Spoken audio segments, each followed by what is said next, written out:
Good morning students. आज हम chapter 20 शुरू करेंगे, जिसमें आप लोग देखेंगे हम परिवहन के बारे में पढ़ेंगे। ठीक इसी प्रकार का चैप्टर हमने चैप्टर 10 पढ़ा था ए सेक्शन में।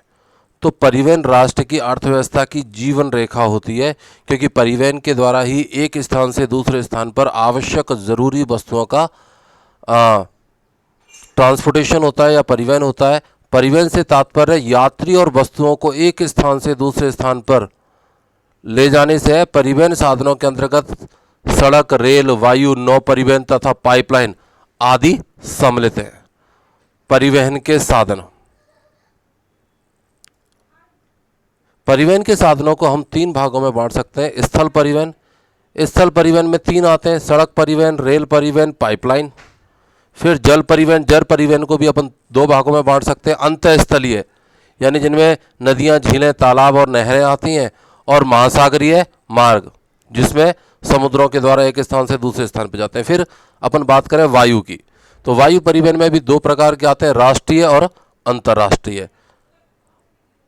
अब परिवहन तंत्र के विकास को प्रभावित करने वाले कारकों के बारे में अगर अपन बात करें तो भौतिक कारक, समतल मैदानी क्षेत्रों में परिवहन व्यवस्था अधिक विकसित होती है। सांस्कृतिक कारक, कम जनसंख्या वाले क्षेत्रों में जैसे रेगिस्तान में परिवहन कम विकसित होते हैं, क्योंकि वहाँ पर जनसंख्या बहुत बिखरी पाई जाती है और सड़कों के ऊपर रेत के हवा के साथ रेत के उड़ने से सड़क मार्ग अवरुद्ध हो जाते हैं। आर्थिक कारक, खनिज व औद्योगिक बहुलता वाले क्षेत्रों में भी परिवहन के साधन अधिक विकसित होते हैं, क्योंकि वहाँ पर सामान को एक स्थान से दूसरे स्थान पर यानी जो खदानों से जो सामान निकाला गया उनको दूसरे स्थानों पर पहुंचाने के लिए परिवहन के साधनों की जरूरत पड़ती है। फिर सुरक्षात्मक कारण, देश की सीमाओं की सुरक्षा करने के लिए, सैनिकों तक जरूरी वस्तुओं को पहुंचाने के लिए, बॉर्डर एरिया में सैनिकों को पहुंचाने के लिए, इन उद्देश्यों से और उनकी सैनिकों की जरूरतों को पूर्ति करने के उद्देश्य से परिवहन अधिक विकसित किया जाता है इन क्षेत्रों में। फिर राजनीतिक कारक, सरकारी नीतियां भी सड़क परिवहन तंत्र को प्रभावित करती हैं। सबसे पहले अपन बात करेंगे परिवहन के साधनों में सड़क परिवहन। सड़क परिवहन छोटी दूरियों व हल्के सामान के परिवहन के लिए सबसे उपयुक्त है। भारत में सड़क के वितरण बड़ा ही असमान होता है। भारत में सड़कों की कुल लंबाई 49 लाख किलोमीटर है, जो कि देश की परिवहन का 80% ये वहन करती हैं। बाकी का 20% में रेल मार्ग और वायु मार्ग का इस्तेमाल होता है। भारत का सड़क परिवहन विश्व का तीसरा सबसे बड़ा परिवहन है। सड़कों की लंबाई की दृष्टि से महाराष्ट्र भारत का अग्रणी राज्य है। महाराष्ट्र के बाद क्रमशः तमिलनाडु, मध्य प्रदेश, उत्तर प्रदेश का स्थान है। केरल तथा पंजाब में सर्वाधिक सड़क घनत्व है। ग्रांड ट्रंक रोड, जिसे जीटी करनाल रोड भी कहते हैं, का निर्माण, पुराने टाइम में ग्रांड ट्रंक रोड का निर्माण शेरशाह सूरी ने करवाया था। यह भारत की ऐतिहासिक सड़क है जो कोलकाता को लाहौर तक ले जाती है। वर्तमान में ये कोलकाता से अमृतसर तक जाती है। सड़क परिवहन का महत्व, सड़क परिवहन ही एक ऐसा परिवहन का साधन है जिससे एक जहां से अपन शुरू करते हैं और हमारा जो गंतव्य स्थान है वहां तक, यानी डोर टू डोर या घर घर जाकर सेवाएं उपलब्ध कराता है। वर्षा ऋतु को छोड़कर यह हर समय परिवहन योग्य होता है।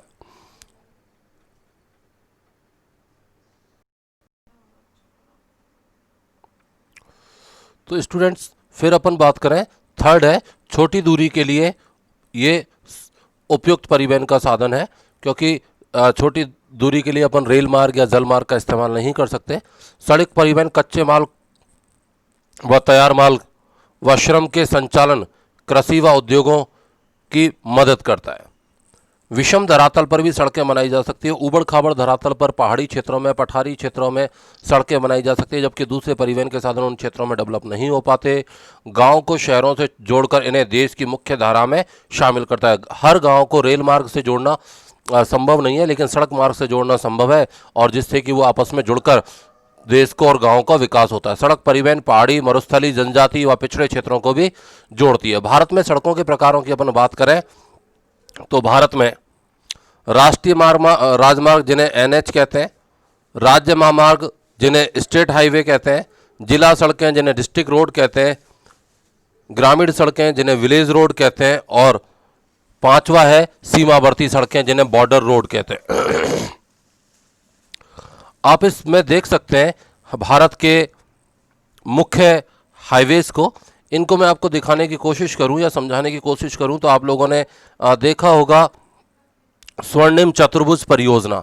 स्वर्णिम चतुर्भुज परियोजना में ये चार महानगरों को जोड़कर बनाई गई परियोजना है। इसको आप देखिए, सबसे पहले दिल्ली, फिर कोलकाता, फिर चेन्नई और फिर बम्बई।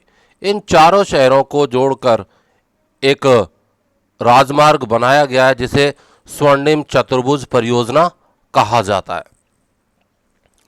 ठीक इसी प्रकार से हम देखेंगे कि एक दूसरा और परिवहन और हाईवे बनाए गए हैं जिनको कि उत्तर दक्षिण पूर्व पश्चिम गलियारा कहते हैं। यहाँ आप देख रहे हैं श्रीनगर, यहाँ कन्याकुमारी, इन दोनों को यानी उत्तर भारत को दक्षिण भारत से जोड़ते हुए उत्तर दक्षिण, और आप देखेंगे ये सिलचर है यह जगह, यहाँ से लेके कोलकाता, सिलचर से लेके पोरबंदर गुजरात, इस जगह को जोड़ते हुए एक हाईवे बनाया गया जिसे उत्तर दक्षिण पूर्व पश्चिम गलियारा कहा जाता है। हम सबसे पहले राष्ट्रीय राजमार्गों के बारे में पढ़ेंगे। तो ये राजमार्ग देश की चौड़ाई व लंबाई के अनुसार बिछाए गए हैं। ये राज्यों की राजधानियों, बंदरगाहों, औद्योगिक व खनन क्षेत्रों तथा राष्ट्रीय महत्व के शहरों और कस्बों को जोड़ते हैं। वर्तमान में राष्ट्रीय राजमार्गों की कुल लंबाई लगभग 1 लाख किलोमीटर है। NH7 देश का सबसे लंबा यानी 2369 किलोमीटर लंबा राजमार्ग है जो कन्याकुमारी को वाराणसी से जोड़ता है। देश की राष्ट्रीय राजमार्गों की संख्या कुल 230 है। देश की कुल सड़कों की लंबाई में राष्ट्रीय राजमार्गों का मात्र 1.7% का योगदान है, परंतु इन मार्गों के द्वारा 40% सड़क यातायात की सुविधा उपलब्ध कराई जाती है। इन राजमार्गों की देखभाल केंद्रीय सार्वजनिक निर्माण विभाग के द्वारा की जाती है। भारतीय राष्ट्रीय राजमार्ग प्राधिकरण NHAI national highway authority of India का गठन 1995 में किया गया था, जिनका प्रमुख कार्य नेशनल हाईवे के विकास, रखरखाव और उनके प्रबंधन करना है। नेक्स्ट वीडियो में हम स्टेट हाईवे, राष्ट्रीय महामार्ग विकास परियोजनाओं के बारे में पढ़ेंगे। Thank you.